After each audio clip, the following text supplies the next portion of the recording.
Our next derivative rule to tackle is called the quotient rule. Now the quotient rule has to be in a very particular form. Obviously quotient, hopefully you were thinking division, but it does have to go in this very specific order. So it's going to be g of x times f prime of x.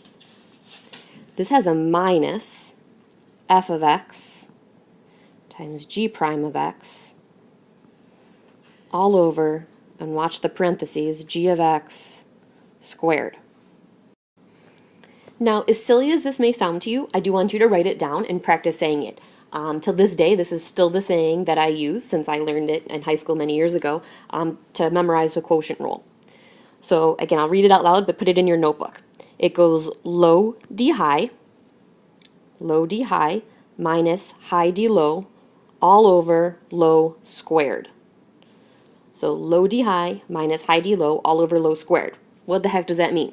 Well, it means you start with the low, which is g of x, and d high means take the derivative of the high part, so derivative of f of x, minus, there's my minus sign, high, so I'm going to write down f of x, d low. The high one times the derivative of the denominator, all over would be divided by the low term squared. So low d high minus high d low all over low squared. So let's tackle our first example. F of x equals x squared divided by cos x.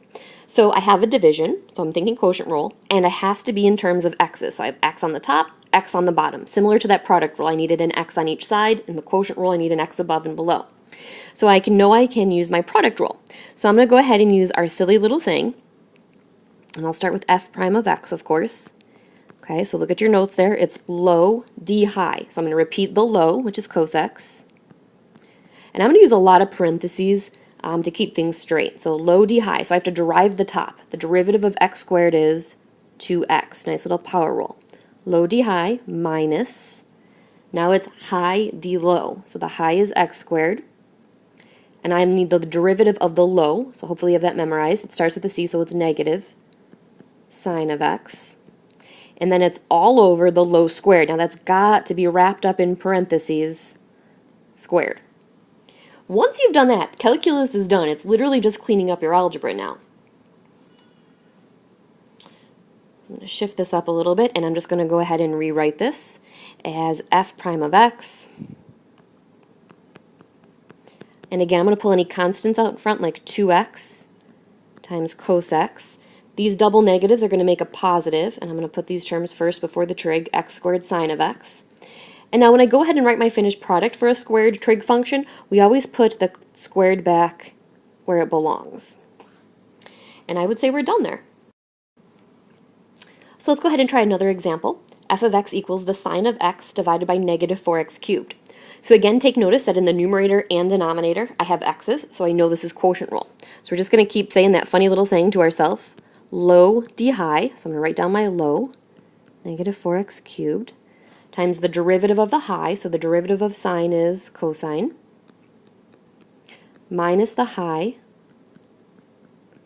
times the derivative of the low, so that's negative 12x squared, all over that low squared. So again, wrap it in parentheses, that's key. We have to make sure that we square that whole term. So I'm just going to work on my cleanup now. Calculus is over, it's just the cleanup. So I've got f prime of x equals, so when I multiply these, again, I'm going to keep the coefficients out in front, so I'm going to keep out a negative 4x cubed cos x. I've got two negatives here, so that's going to turn into a positive 12x squared, and I'll put the trig function last, sine of x. Now here's where you have to be careful, because usually in the multiple choices, this is where it's going to be different. You have to make sure you square that entire denominator. So if I square, start with the negative. If you square a negative, you better end up with a positive. If you square a 4, you should get a 16. And power to a power, we've practiced, is just to multiply. So you should get 16, positive 16, x to the 6th. Now, you'll notice this can clean up slightly because you'll notice each term has a GCF that you can pull out of an x squared. So I can basically take x squared out of this. I can take an x squared out of this, which will leave me with an x. And I can take an x squared out of this, which will leave me with x to the 4th. So I would say I had negative 4x cos x plus 12 sine of x all over 16x to the fourth for my final answer. All right, in this last example, again, you'll notice there's a table of values, and here's the question. Take the derivative of f of x divided by g of x, and now they're specifically saying add x equals 2. Well, again, we're not going to deal with that to the very end. We're first going to do the calculus and derive this function. So again, it's a quotient. You see quotient rule, and we'll just say that, again, the silly little saying. So low d high, derivative of f would be f prime, minus high d low would be h prime, all over the low squared, so parentheses h of x squared. Okay, now it says that x equals 2, so I can go to each value and plug in a 2. I'm not using the table yet, I'm just plugging in 2. So I've got h of 2 times f prime of 2 minus f of 2 times h prime of 2 all over the quantity h of 2 squared. And now I'm going to go ahead and evaluate those. So looking at my table, my h of 2 is 4, so I'm just going to do it off to the side here. And f prime of 2 looks like 8. Minus f of 2 is negative 4. And h prime of 2 is 0. All over h of 2, which is 4, squared. So mathematically, 0 times anything that's gone. 4 times 8, so I'm just carrying this up, sorry, is 32 all over 16. So I think we get a final answer of 2.